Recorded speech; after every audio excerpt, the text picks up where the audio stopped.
This video is going to show you how to replace the clock spring on our 2006 Monaco Camelot. Here's a picture of the invoice. We got the part out of a place out of Michigan. It was about $311. Prices will vary depending on your coach. Here are the parts that come with it. This is an instruction manual that we downloaded online. And here is a list of the tools that you'll need. For step one, you got to take the top part off the steering wheel, the cover, and you basically just pull from the front first, and it just pops out. Those two little plastic things go in the two holes. There's actually 4 of them. Next thing you have to do is you have to disconnect the horn. It's just a wire clip. You just pull it off, twist it back and forth. Be gentle with it, though. There it is. Next thing we have to do is we have to take off the bolt holding down the steering wheel. And there it is. We rented sockets from AutoZone to do this. Basically put the socket on, turn it counterclockwise to loosen it up. All right, so first we have to take the bolt off. Okay, it's off. So now we have to use the steering wheel puller. I got this at AutoZone. And anyways, the way it works is this piece screws into here like so. This is what applies the pressure and pulls it out. But in order to hold it down, you have to use these bolts. There they are. You put one on each side, and they actually screw right down into the steering wheel.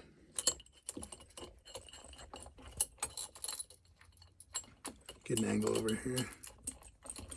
So you screw these down in as far as they'll go. Okay, so it should look like this. Then you're going to screw this down. Now, one thing I will say is these bolts, I had to go up to Ace Hardware and get different bolts because the ones that came with this kit did not thread into the holes into my steering wheel mount there. So I had to go get new bolts. And anyways, you screw this, start doing tight, make it somewhat tight. What I did, I just took a crescent wrench and went on this. You're supposed to use a socket, but I didn't have one handy. So you go like this, and it literally makes a small popping noise, making it loose. So it's loose now. Then you just unscrew these to take it off. That's literally all this puller does. Just evenly distributes the pressure pulling upwards. And then as you can see, it pops right up. The steering wheel comes right off. But you do have to disconnect this. This is from, this is one of the connections from the clock spring. Anyways, what you got to do is just pull back on this piece right here. You pull back, wiggle it a little bit, and it should pull right, and there it goes. It disconnects. So that, because that's going to have to go through there. Anyways, yeah, and make sure you save this bolt as well. Just keep it off to the side here. Oh, and the other thing I did do, I made a mark. You see where I took a pen? I made a mark so I knew where to put it back so it's lined up the way it was. Okay, so with the wheel off, you can see I'm just going to push this connector through so I can pull it off. So the wheel's off now. I'm just going to put this down to the side. So then you got this plastic piece like this, and we're just going to get this plastic cover off, and right there it is. All right, so here we have the gap hider. I call it the plastic cover. If you notice, it does say clock spring must be recentered before wheel can be reinstalled. I've watched a few videos on this, and I'll show you how to do that once we get to that point. It does say you do need a Torx T20 screwdriver. Here's what the end looks like. And you can see the screws, it goes right in there. And you're just going to unscrew it like so. Make sure if there are any washers, you keep those too. It doesn't look like there are any. There's just 2 screws, one on each side. Make sure you remember how this is how this is aligned. It can only go back on one way, I guess. There you go. There's the other screw. Keep those screws together. And this basically just pulls right off.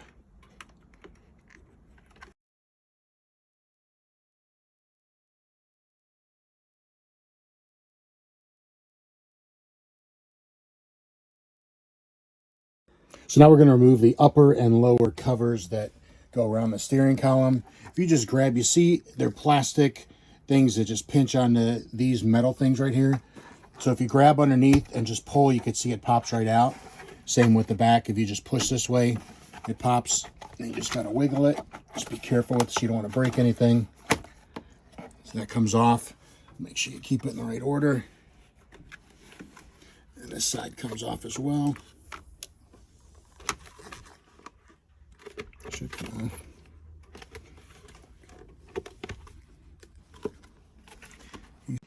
So these top ones appear to be pretty tight, but you can see the plastic just loops right around this metal. So you just got to give it a little snug. Just take your time, be careful. You don't want to break that.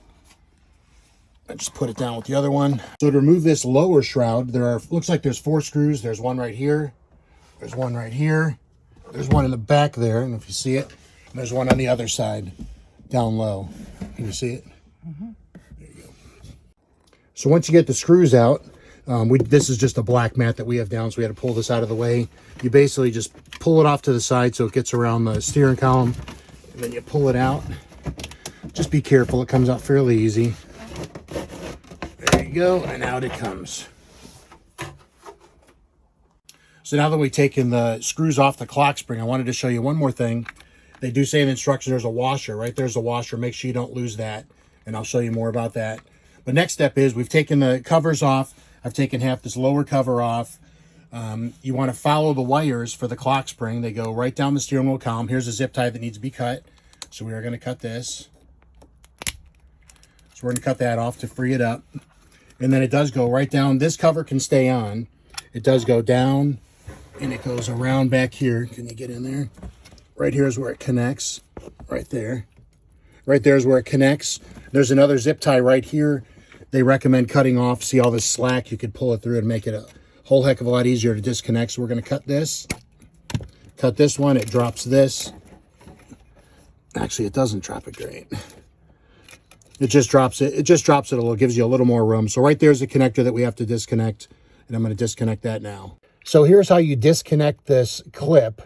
Okay, you see right there, point right screw, there's that little thing. That is connected to the connector. So you have to lift this up. You have to lift this plastic one up with a screwdriver. That's what I did. Seemed to work. Get it to disconnect. So you push up right there, and then you got to wiggle it out, and it comes right out. You see right there is the piece I was talking about. Right there, that plastic piece is connected to the connector. Goes right in there. That holds it together. So now that I've gotten the clip disconnected, I'm just going to pull it around. I'm going to pull it right up here.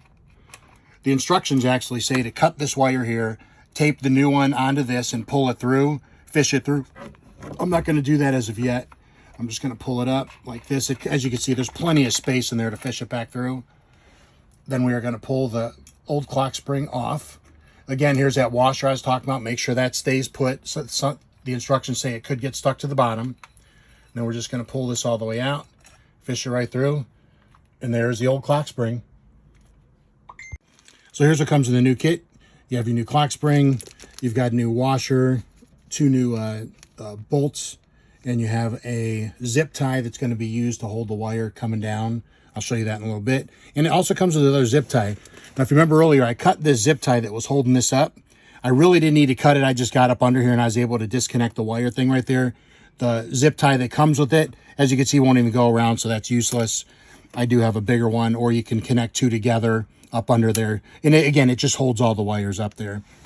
So next, you take the wire, you feed it through on the clock spring. So I'm feeding that down through like so. And actually, first let's do the washer. Forgot about that. This washer is actually in good shape. I don't even need to replace it, but I will. It comes with the new washer. So there's your new washer. It just goes right over there like so. Seats down on that. Then you put the new clock spring down like this. Fish the wire through right down over the center. Aligning up the screw, aligning it up. So that's how it's going to look. You then take the 2 new screws. It does come with 2 new screws. Again, don't forget you need your Torx 20 screwdriver. Fits in there like that. Take the screws, drop it down in, like so. Screw it in.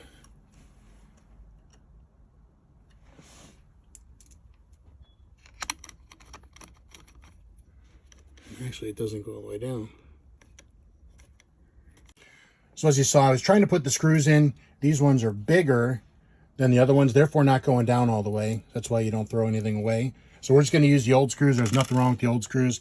Again, I didn't even need to replace that washer up there. It was in good shape. But seeing that we had it, we did. So we're going to line these up like so.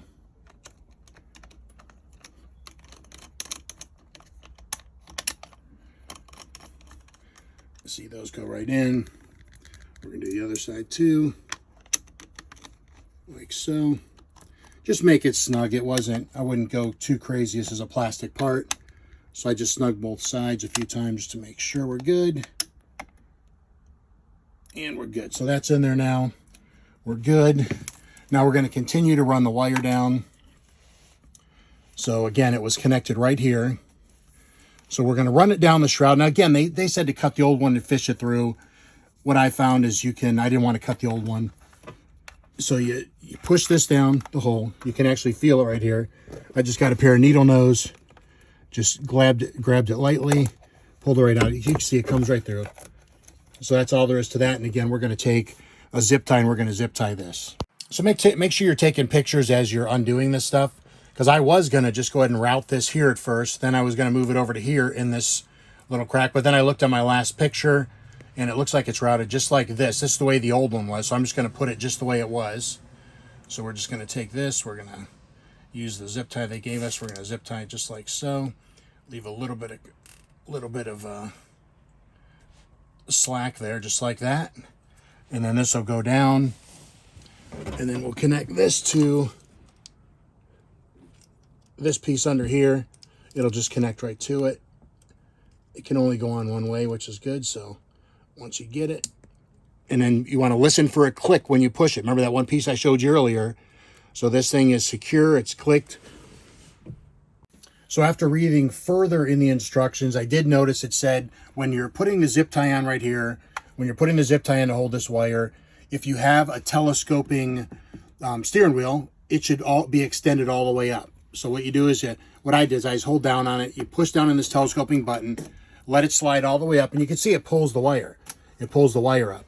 So now what you do is now you put your zip tie through like so. And don't make it too snug. You want it a little loose so it has a little bit of play in there. Right about there is probably good. So this way when it goes down, so you push down on the telescope, push it down, it has room, it has flex room in there. See that? So again, when it goes up, it pulls up, and then when it goes down, it goes down. And that should be perfect right like that. I did put a new zip tie around here. As I said earlier, I cut it, but it wasn't necessary. There was enough play down here to put the connectors, take them apart and put the new one together. So I did put a new zip tie there. It just holds this wire up out of the way. Now we're going to put the shrouds back in just like we took them out. So again, you just got to maneuver it up in here like so. Just like this. It's sort of a tight fit, but don't force it. Just... I got caught up on a carpet nail here, so I lifted it over. And again, we're just pushing up in there and over on the side like so.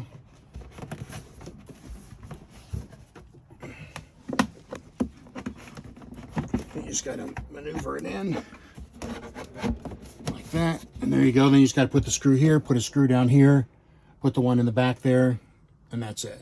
All right, so we're going to make sure, we're going to put these middle covers on here. Again, you have to make sure this plastic goes right over this metal thing. It just clicks right on. There's one on this side too, which I got right here. Click it on, click this side on, like so. Then work your way up to the top. Click, click. You see how it just goes on. Came off. It went on way easier than it came off. We're then going to put this side on as well. Again, there's only one way it can go on to your hazard.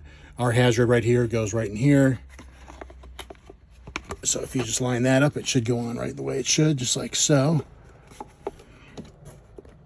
And again, just push, push. And then snap and snap. There we go. So that's on. Again, it just snaps right around these metal things right here. So there you go. So this is a locking piece. We're going to pull this off because we need to recenter it. The recentering instructions say turn hub clockwise until it starts to bind. Again, don't go too hard. There is wire on the inside, and if you go too hard, you'll snap it off. You don't want to do that. Turn it clockwise 4 revolutions until the arrow is pointing straight ahead, then align the wheel. So we're going to do that. So we're going to go to the right. So we're going to push it all the way to the right until it gets a little snug. See, it's starting to get snug right there. So we're going to start with this arrow at the top. So we're going to go 4 revolutions counterclockwise. 1, 2, 3, 4. And right there, it's at its loosest right there. And again, you want to make sure this is pointing forward. Next thing we're going to do is we are going to feed this back through this, like so. And again, you could look in there and make sure it's, it's going straight up and down when this, it's in the correct position when this is at the bottom. At least on ours it is. So the next step is to put the steering wheel on.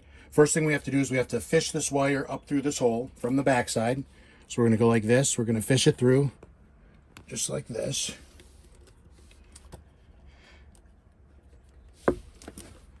And we're going to pull it up as we go through. And now when we're putting this back on, we're going to make sure, if you remember there were blue lines, make sure your lines are lined up. So you can, again, when you take this off, make the lines so you put it on exactly the way it was. Okay, put a little upward pressure on this. Now you just got to make sure, and you just got to get it lined up. There it goes. And you can see it goes right down. Don't force it because you don't want to mess up any of those teeth down there. So there it is. Next thing we're going to do is we're going to put on the nut. We're just going to get it on there by hand at first. All right, so I have the nut on hand tight, and I'm going to use what I use is a 32 millimeter socket. Here's a set that I picked up at AutoZone. It was actually an actual nut socket set. The instructions say to get a steering wheel socket, but all these nuts are different sizes. Anyways, you should also get a torque wrench with a minimum of 55 pounds to tighten this back up. They didn't have one, so I'm just going to torque it on. Anyway, so I'm using a 32 millimeter. As you can see, there's a little bit of play. It's not going to hurt anything. Put on, and we're just going to tighten this thing up.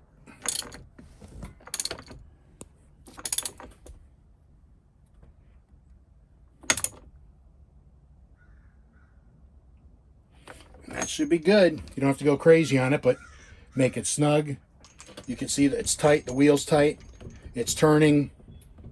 We're good. The next step is going to be to connect the wires together. Remember, you have that little clip right there on the top, and that goes right up on the top here. So that's what holds it together. And you just line it up, push it in, you hear that little click, and boom, you're good. So next thing we're going to do is we're going to hook the horn back up, and the horn just clips right on there. Just like that. And you just have to line these 4 up with these holes right here. And again, they just push in. So we're going to line them up.